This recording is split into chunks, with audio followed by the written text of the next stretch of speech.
Hey everyone, welcome back to Transformation Mondays with me, your host, Sin Lagos.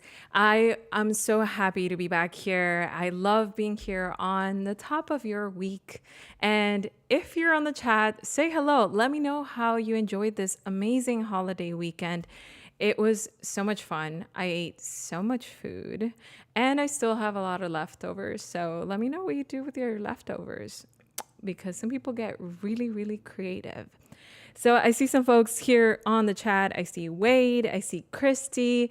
Hi. And today we're going to be talking about something that I'm really intrigued by myself because it's fairly new. So today we're going to be talking about Lightroom and a new feature called lens blur, right? So we have this peculiar way of always having different options in our post editing process. It's almost like a safe bet whenever something doesn't go right during production. And I really enjoy exploring how many options I have, especially within my favorite app for post editing, which is Lightroom, because I use it on my desktop and on the go. Let me know if you use it on your desktop or on your phone or on your iPad. I've used it there too. Super nice, right? So there's a lot of options for us to use Lightroom. So we're going to be exploring lens blur, but before we get started, I really want to chat about the techniques that we can explore as photographers with blur, right? Like, what's the point of blur, anyways? Is it just to remove things so that they're not in focus? Is the point of blur to create a sense of focus? How do I go about that? So, we're going to start at the very beginning. So bear with me. I'm going to do a little switcheroo of the camera. Say hello in the chats. Let me know about those leftover grubs, and I'll be right back. All right, let's see.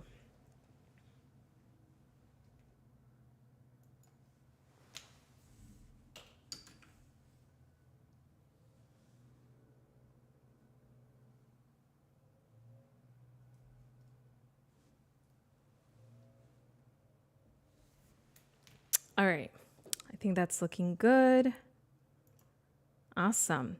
All right, so I want to start this at the very beginning because for me, everything has to be very much a workflow from beginning to end.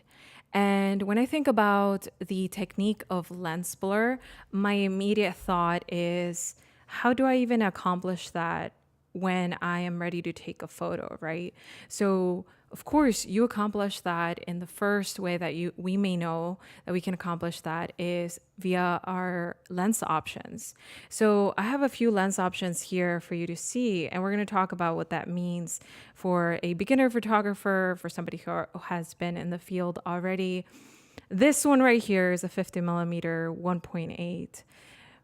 1.8 is the key word right there, or the key number, right? So when we have a lens that gives us a 1.8, that's a wide aperture. It gives us that ability to have more light and more depth of field, right?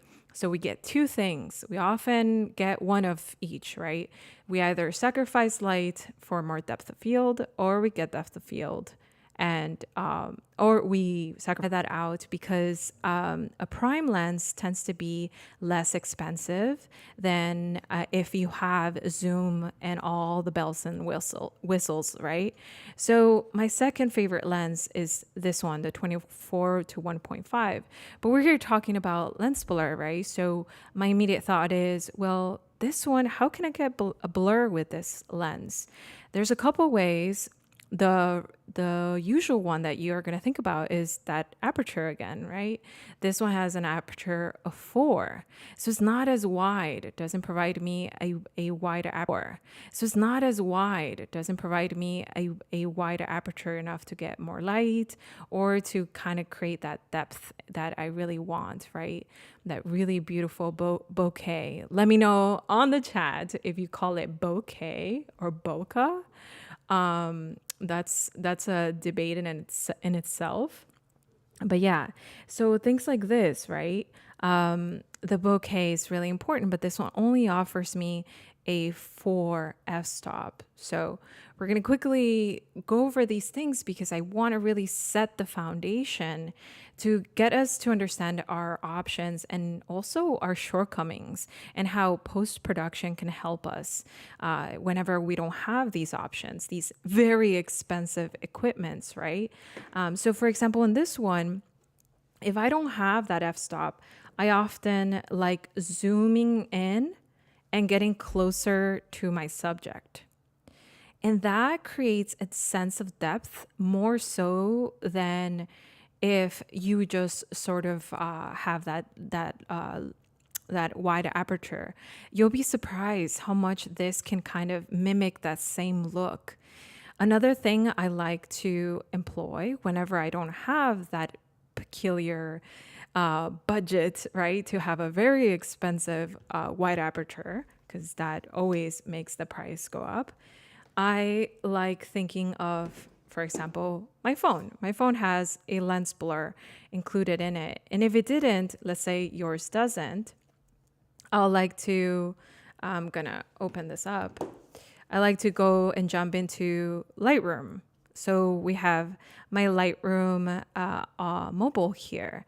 And on Lightroom mobile, this photo particularly, I wanted to show you because this is one of those situations where I took this photo with a phone. However, I use this technique where you place elements in the foreground in order to create that sense of depth. So that's another pro tip or trick of the trade that can help you get a better sense of how can I create that depth if I don't have the right equipment, right? So I absolutely love this phone because I get to edit on the go here. So for example, let me get in here. Okay. So for example, I'm in my Lightroom mobile. I can go in this section and find the new feature. So if I do it this way, I think it'll be better. Rotate, my friend. There it is. I mean, that's fine, I guess. So we have the new feature. It's going to be down here next to color. It's going to be called blur, right? Quite straightforward. And so that's where you're going to find it. Lens blur right here. And it's going to show you an example of what that could look like. Wonderful for wedding portraits and having that ability of blurring out elements, but also making some extra focus to your main subject matter. And this is a very beautiful example because it really demonstrates a lot of different things. And we'll go over some of these that I have found it to be really, really, I don't know, like gratifying to see how much work has been put into this. And mind you, this is, as you can see here, an early access. So it says it up here. This is an early access feature. So what that means is that the Adobe team is looking for feedback. So you get to try it, you get to test it out. If there's something that isn't quite as satisfying, you were expecting something different, or you have an idea, whatever comes to mind, it's awesome to be able to have that point of communication directly to the folks who create this. So let's jump into Lightroom and explore some of these options on our Lightroom desktop.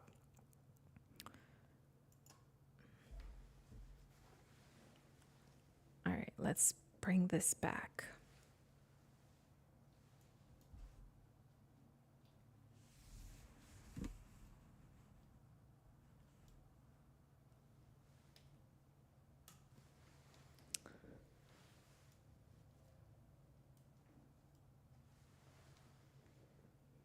Awesome. All right, so now we're in Lightroom desktop. And like I said before, some of the really cool things to play with here have to do with being able to create that depth. So we have our y-axis, our x-axis, and maybe you've heard of the z-axis, right? So that's just going forward, like from the, it's almost like a sense of focal range, right? When you're mimicking the eye. So we have something in the foreground. if we have something in the foreground and we have something in the midground and something in the background, you start to perceive this as more depth. So that's a great way to associate depth with your photo without having to have expensive equipment or rely heavily on a particular situation. So I love using things like this. This was in fact a photo walk that I hosted in New York City and with Creative Mornings. And that was super fun. We took a bunch of different tools and props to be able to play with this concept. So I invite you to try it out yourself. This is another example here of how that could look like. We had prisms, we have different elements, but at the end of the day, the goal is to be able to create that element of navigation for your audience to know how to see, what to look at, what is important in this scene. So let's start the demonstration of the tool. Let's dive deeper into what these tools have for us, right? Have in store for us. So let's jump into this image right here, which I think is going to be a great example for us to explore some of these different elements on the lens blur. So you're going to find the lens blur. First of all, you're going to find it in this hamburger bar, right? We're going to go all the way down. And then right below optics, we're going to find the lens blur. Again, it says early access. And okay. So then when we do that, we're going to find a couple options. So right away, the first thing you want to do is simply hit apply. And this is powered by AI, right? We're at the end of the year, but folks, 2023 was AI all around. We know that. So we have this a quick assessment. You saw it. It kind of went by really quickly. This was a good, easy photo as a case study to have the AI study it, right? And assess, where can I create this focus? It found my subject pretty quickly, and it was able to understand that potentially I want my focus to be on a subject. So that's the power of AI that is very, very amazing. I don't know how to explain this, but I find this level of assist so helpful because I often feel like it already knows what I'm looking for. So something like the subject matter, okay, let's focus on that, right? So it goes looking for it. But in case it didn't find that, there's a few options for us here. So under the focal range, which is down here, we're going to have this thing called visualize depth. So we're going to study this a little bit backwards. We're going to start at the very bottom. So we're going to go to visualize depth. Difficult word. All right. So we're going to visualize depth here. And you can see there's a good number of colors happening here. And you might ask yourself, well, what do these colors mean, right? What is this exactly? So I see there is a color map. And so in here, what we're looking at is anything that we're talking about the focal range. That's what those colors are focused on. So anything that is in the foreground that has those that warm yellow hue is going to be what's closest to us. And I know sometimes it feels like pretty discernible, right? What is closest to us? But it's giving you an insight that this is how it's defining the depth. It's not just adding blur in the way that we use it in Photoshop. It's actually thinking about the depth, the foreground, midground, and background. So anything that is blue, purple, closest to blue is going to be way in the background. So yellow being foreground, then we have purple, midground, and then we have blue being the background. Now, this still doesn't tell us what is in focus and what isn't. That might be something that people might get confused about. So what does give you an understanding what focus is, we're going to go up to our focal range and we're going to press this bar right here. And we're going to navigate via the colors so we can see where our focus is living. So you can see how that navigates throughout our image. It's going from the foreground to the midground to the background. So maybe you've guessed it by now. So the white hue is gonna be telling us what is in focus. So as we're navigating those colors, if I choose this background right here, this area where you can see the ocean, if I choose that to be the most white area, then that is going to be the most focus. So let's remove that visualized depth so we can see it. And you can see what happens there. Super cool, right? Now, my entire foreground and midground are out of focus. And our eye is just navigating directly down the barrel of this center, right? Like directly down. And I can see here that maybe even that little boat could have used a little bit of more of that white hue so that it is back to focus. So I'm hitting the F there to do full frame. Hey, Bernard, welcome. Again, tell me in the chat, do you say bokeh or bokeh? Is there a right way? I don't know. I'm really trying to navigate that word, just like gigabytes. Gigabytes? That's another one. All right, so let's see here. Let's pull this again without turning on the visual depth so we can see how the colors navigate. Hope you're able to see that there. Let me know if you can see that differentiation. But we're going from the palm trees right in the foreground. We're going all the way back, right? So if I want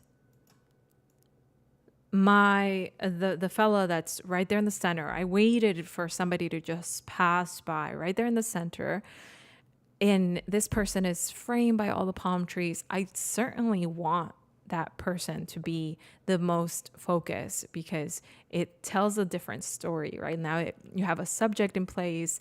Now you're seeing the environment in context with a person in context with an environment.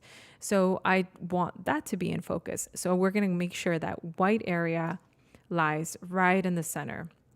Remove visual depth so we don't have to look at it anymore. And you see that is our most focused area, right? Even the background went out of focus here. Our foreground is out of focus. But what if like I want to bring back the ocean though? Like what if I want that foreground to be in focus, that subject to be in focus, but also the ocean, right? Like I'm not quite ready to erase that from my audience's point of view. So what I might do here then, in this case, is I'm going to go into the section right here. I can choose to go to the focal range and select that area, right? So that focal range, select that area, and that's going to focus directly on the background. Or I can choose to have them both in the image and go down here under visualize depth, bring that focus back to the midground. And then you're going to find a few more options here, really cool tools that give us even more control over our post-editing focus. So we're going to go into these two different brushes. We have the blur refinement tool and the focus refinement brush. So the focus refinement brush is going to give us, you guessed it, more focus. So as I add in here, you can see it has a little plus sign, right? As I add in here, you see what happens? We get that color back. So we're adding it and we can clearly see the blue purple coming back. And a pro tip here, you can click once, hold shift, click all the way down, hold shift, and it makes those straight lines. So you can make an erase or increase that brush simultaneously so you have that edge, and we can bring back the focus of the ocean, right? So then we remove this And you can see now the palm trees are out of focus. The, the midground is in focus and the background is in focus. I have more control over what my viewer sees. I want to help my viewer navigate my image in the same way that I did, right? So in everything, there's levels of hierarchy. And I think that's really important because if we leave it unattended, it might result in a different experience altogether. Somebody might completely miss that there's a little tiny person there. And that in fact, there's a tiny boat right here too, right? There's so much, especially if you were to print this, there's so much to see on a larger scale. So a lot of love has to go into this post-editing process.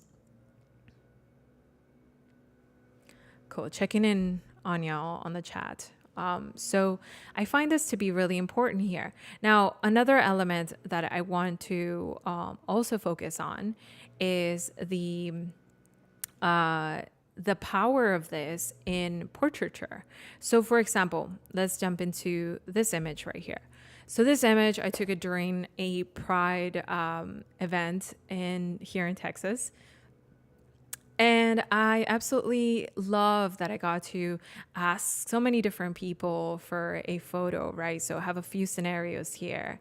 And you'll see here that the environment was a little bit more precarious for me. Oftentimes, I'm thinking ahead of time and I'm saying to myself, oh gosh, if I find a subject, if I find a person that is willing for me to take their portraits, I definitely want an environment where I can tell them, hey, come over here and let's take that photo.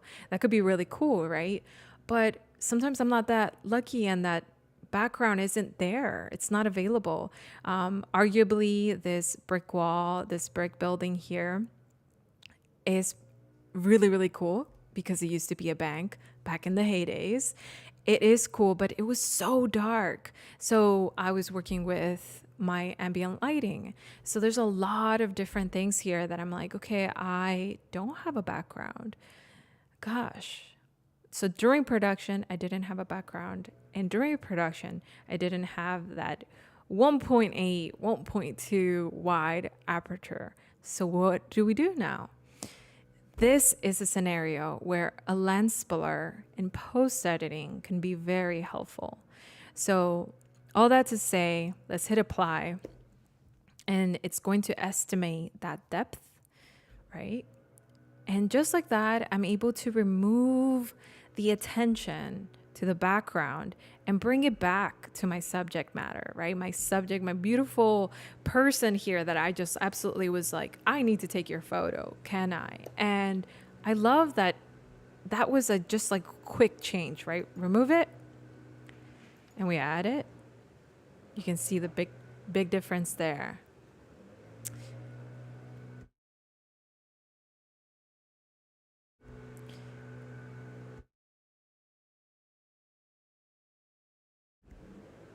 Okay, so what I want to say here too is that there's other options for us. So like in my workflow, something that I look out for is distractions. Distractions are a big deal. So before I jump into applying this lens blur, let's bring this photo into Photoshop.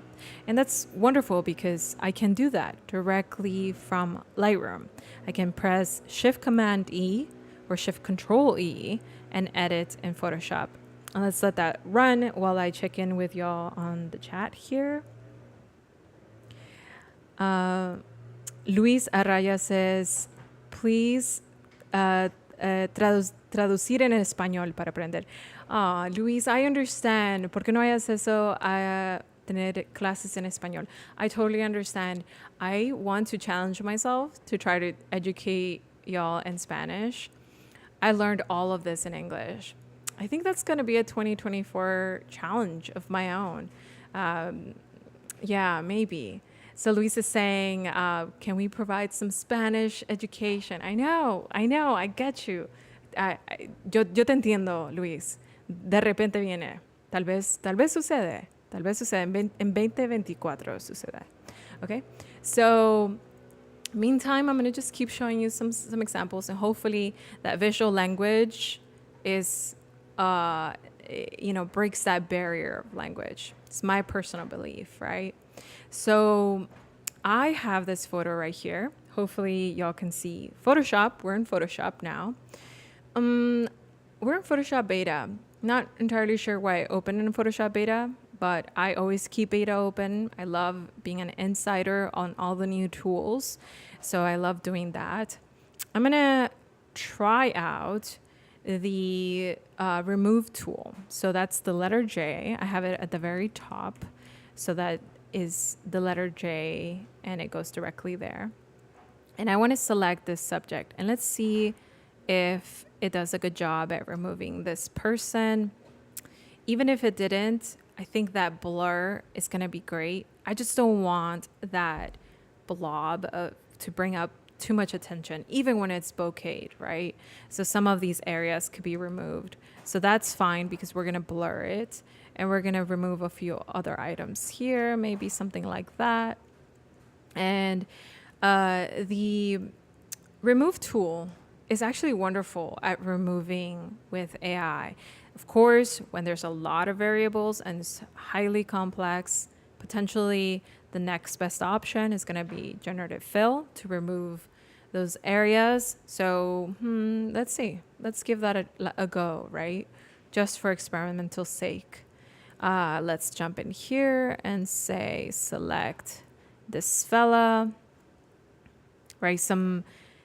When you're photographing in an environment that is not in your control, it's a personal thrill for me. I absolutely love it. I think it's amazing. I love being able to play with ambient light and to not know what factors are going to come into play.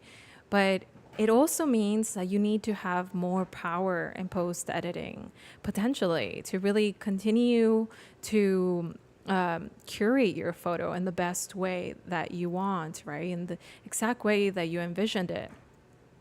So I'm just going to hit generate there, see what happens. And potentially it gives us a better option. Nevertheless, we're going to be blurring this scene. It's more about removing the density of that blur. Of course, this is much better. Okay, don't know what that is, but this is great. Now a car is going to be blur as opposed to an entire other person. So we are, as humans, we are just conditioned to see faces, to see bodies, to see other people that look like us. So in the world of distractions, a car is not as distracting as a human being. Okay?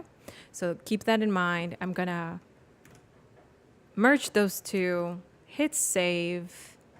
And because it's a TIFF layer, when I close it, I will have my updated option in Lightroom. So that's a cross-platform workflow that I encourage you to try because it's just the best. I mean, we all love the Adobe ecosystem because they speak similar languages. So it's awesome to know that you have those options and play around and do it so quickly, right? Because they have those smart links connected. And oh, hi Ryan, we have some new folks on the chat. We're experimenting with lens blur in Lightroom. So we're going to continue to experiment with this. Just remove that distraction. Distractions are no-goes in the curation of our photos. It's important to keep that in mind. We're telling a story, right? So let's hit apply now and let's see what that looks like.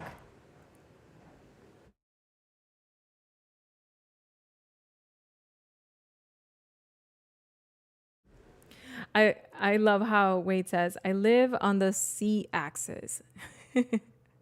That's an amazing motto. I think you need a t-shirt, a hat, a pair of socks that say that for Christmas. Okay, so Ryan says, brilliant. And you, Ryan, we're having a lot of fun here. We're diving deep into the lens blur tool and learning more about what it has for us, right? So I love this. This looks much, much better.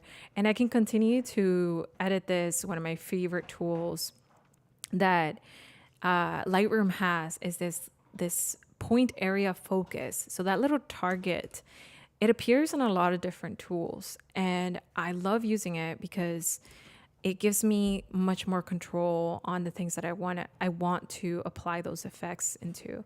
So I can choose to select her. I can choose to select the background, and that's what that would look like, right? And I can also use it for color adjustments. So, for example, if I go into my color tab, sure enough, you're going to find it right here. You're going to find the target adjustment tool right underneath the color tab. And I love that because it gives me control, in this case, over color. So I'm going to make this like a very, very beautiful teal blue, just to give it even that much more of a wonderful color palette, right? It was Pride, so there were so many colors everywhere. And so I'm selecting that blue, so I'm able to control it.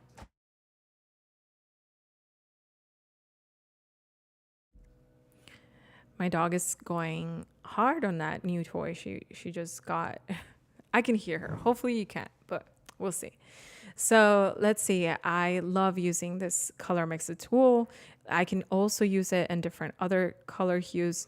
Just keep in mind that things like red hues affect the skin, right? So I'm going to change that a little bit to something like this.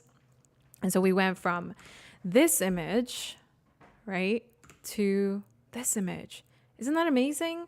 That gives me a lot more pride, for lack of a better word, over this photo than when this image started. Actually, it started off even more than that, right? Because in here we have another image. In here it stores the original.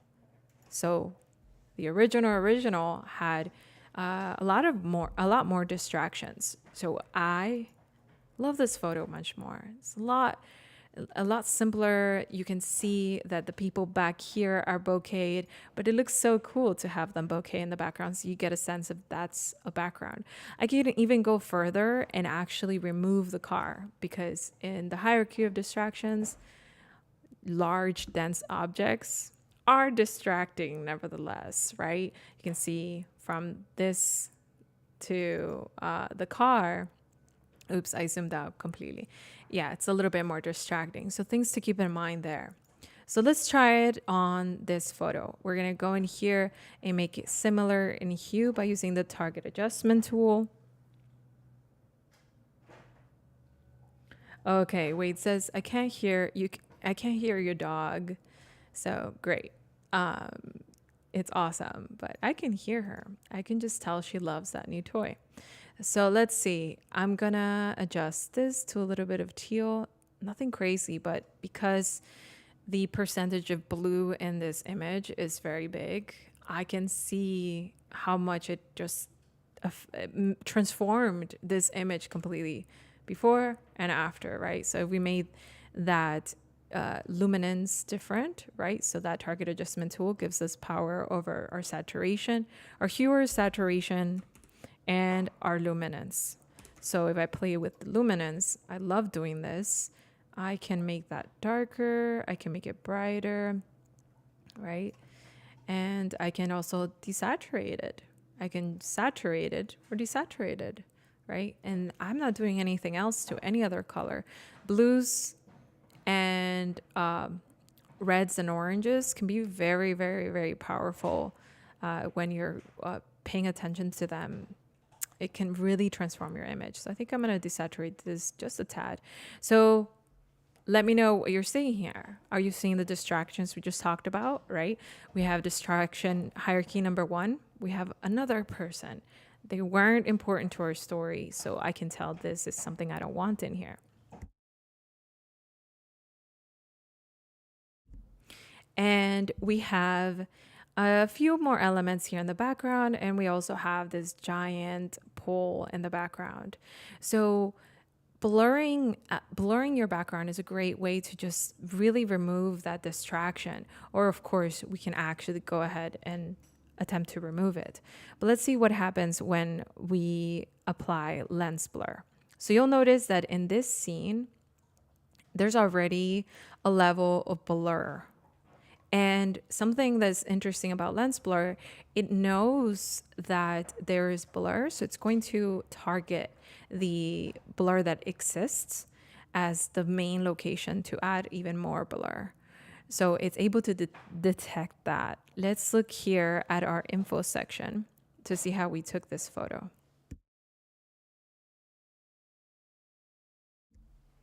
So I can see I took it with a 24 to 105 at f4, right? So that gives me some bokeh, but it doesn't give me a whole lot. And you can tell there.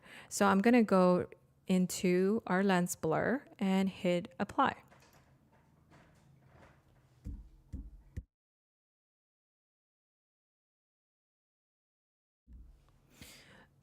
Okay, so you can see what a difference that made. Look at that.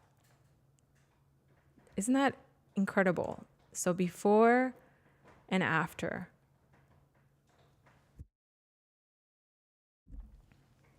So I can see this has a gigantic difference, makes a gigantic difference to how we see that depth on portraiture specifically.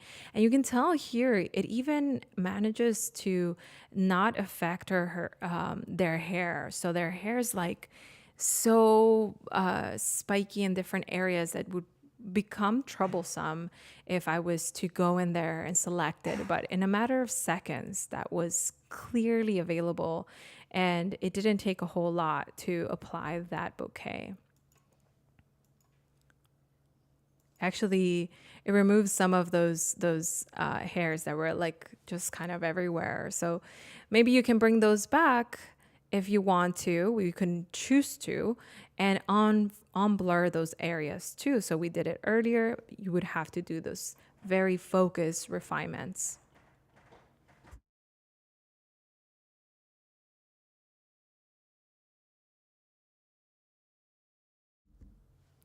Okay, so let's see how we can change this and improve upon this image. So I think I'm gonna go in here and see how the focus navigates. So something I want to also jump into is how the blur can be different. So let's see here. So let's see, in this blur, when we zoom in, you can see how the blur is affecting, right? You can see the amount, right? So let's say we send it to the back. You can see that blur right here. Now, something that's really interesting is that we have different types of bokeh, right? We have 5 options here. 1, 2, 3, 4, 5. Yes, 5 options here. We have our circular bokeh. We have this bubble bokeh, and we have this 5-blade bokeh, which is often, I think this one often happens when you have a mirror lens, right? We have that little tiny mirror inside. And then we have this often called a donut. I don't know what they call it here, but it's a donut bokeh. And this often happens in older lenses, right? So like some of the vintage lenses had this effect. And then we have this one, I think it's called a blade bokeh. So we have different bokeh styles to play with without actually having to purchase any of these lenses. Some of them possibly harder to come by, right? Like those vintage lenses. So let's try out and see what that looks like.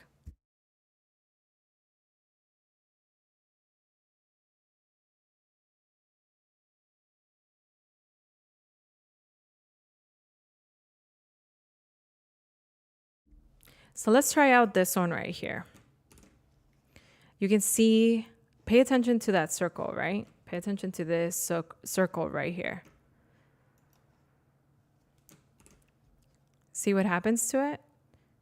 Right? You can see the actual circle change, right? And we change it to a 5-blade bokeh. That's what that would look like. And then if we change it to a donut bokeh,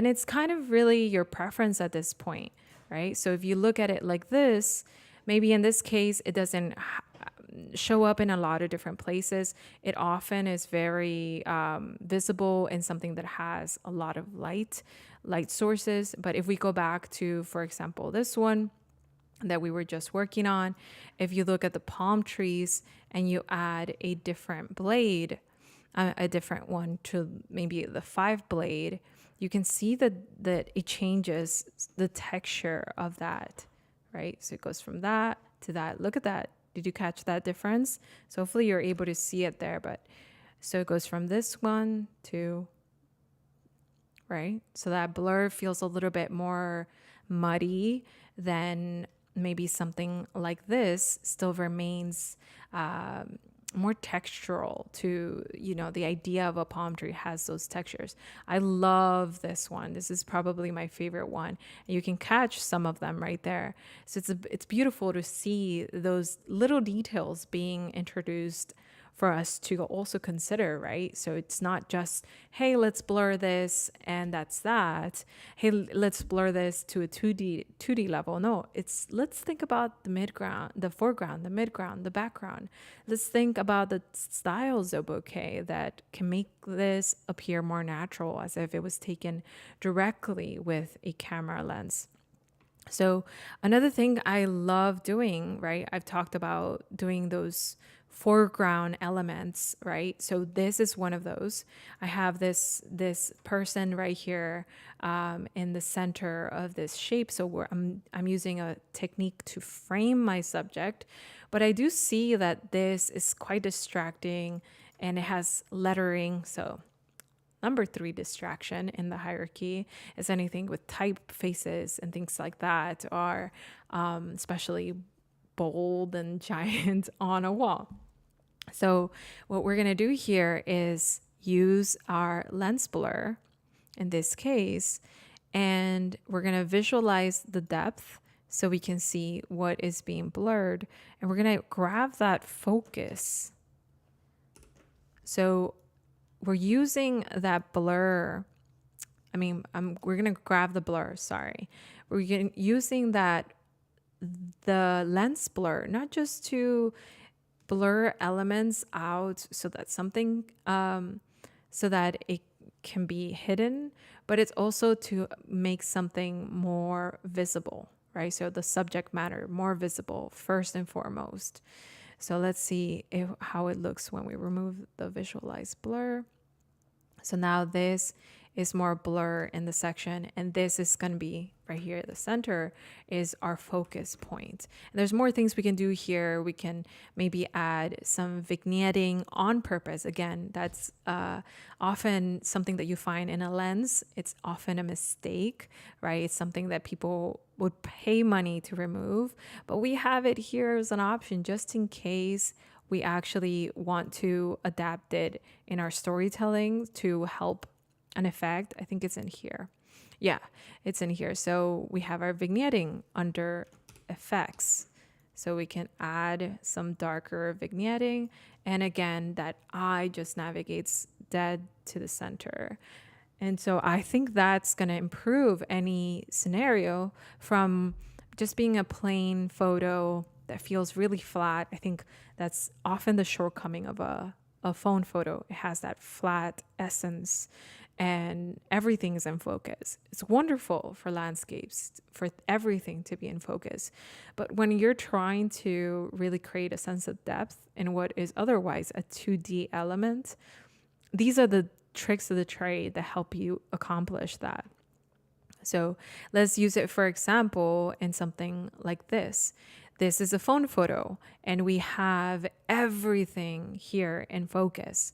So what I want to do here first, let's straighten it. Can't help myself. Straighten it a little bit. Everything's in focus. We have so many distractions. This is Manhattan. We have cars. We have people. Distraction number 1. We have cars. Distraction number 2. We have text. Everything. We have everything here. So what caught my eye, what made me want to take this photo, partially the landscape is beautiful, but what made me want to take this photo was these folks right here just having a blast. You can tell they're happy, they're in the moment, they're riding this bike. There's something really beautiful about that, right? Something very youthful and innocent. So I wanted to take that photo. In that moment, it just felt like, oh, let me take that photo. Wait, all I have is a phone. What do they say? The best camera is the one in your pocket, right? The one that you have in your hand in that moment. So I did not let like expensive cameras prevent me from taking this moment. But it does need some help. So what I can do here is focus in a little bit, bring it into the rule of thirds, a little bit closer to that rule of thirds, maybe change my ratio to something slimmer. So like a 9:16, right? We can still see the building there, especially if I know I'm going to experience this on a phone. I'm going to share it online. 9:16 is a ratio we can contemplate. We can actually consider. Rule of thirds is hitting my mark. Right about there. It's close. It's close, I think. Let's see. Maybe a little bit more, a little bit wider. There you go. So I accomplished taking out this person. I accomplished hitting my mark in my rule of thirds. Okay, I think we're working with something here. Now we can also add to our list of tools. We can also add lens blur.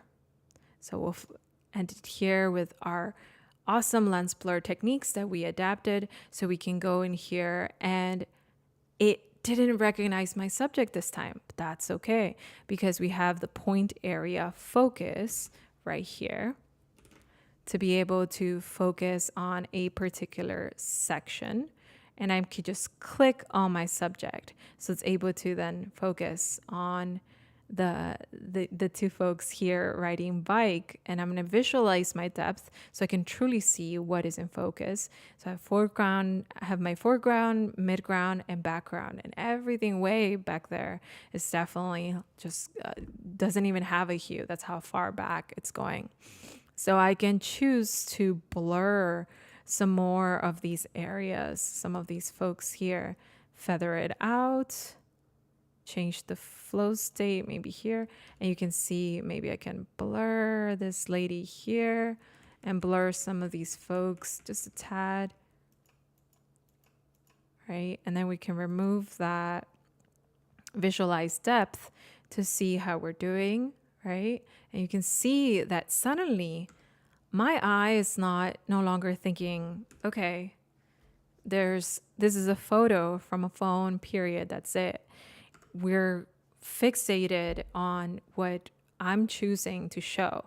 We're fixated on the elements that are in focus and less so on the remaining elements. And so those are cool ways to isolate the things that you want to prioritize, right? So let's take a look at some of the ones we did here so we can start to consider different scenarios. Oh, I forgot to do this one. But again, foreground focuses. If you don't have that bokeh in your camera, right? I want you to try putting elements in your foreground, creating the sense of depth by keeping in mind the foreground, midground, and background, and really get an assessment of what tools do you have in post editing so that you can continue to hyper focus on the things that you're interested in. So for example, in this one, it absolutely is driving my eye to my subject and the ocean, the most wonderful parts that I loved about this scene, right? And the same here, we have a foreground element. We have a foreground element, and we have our subject, right? So let's see this one. I absolutely love this one right here because we're able to also remove the subject in the background. So by using our cross-platform workflow, I think that's going to be always very helpful to consider as you're photographing or as you're navigating your journey of editing photos in post-editing, knowing the power that you have even if you're limited in your tools in production during the actual shoot, during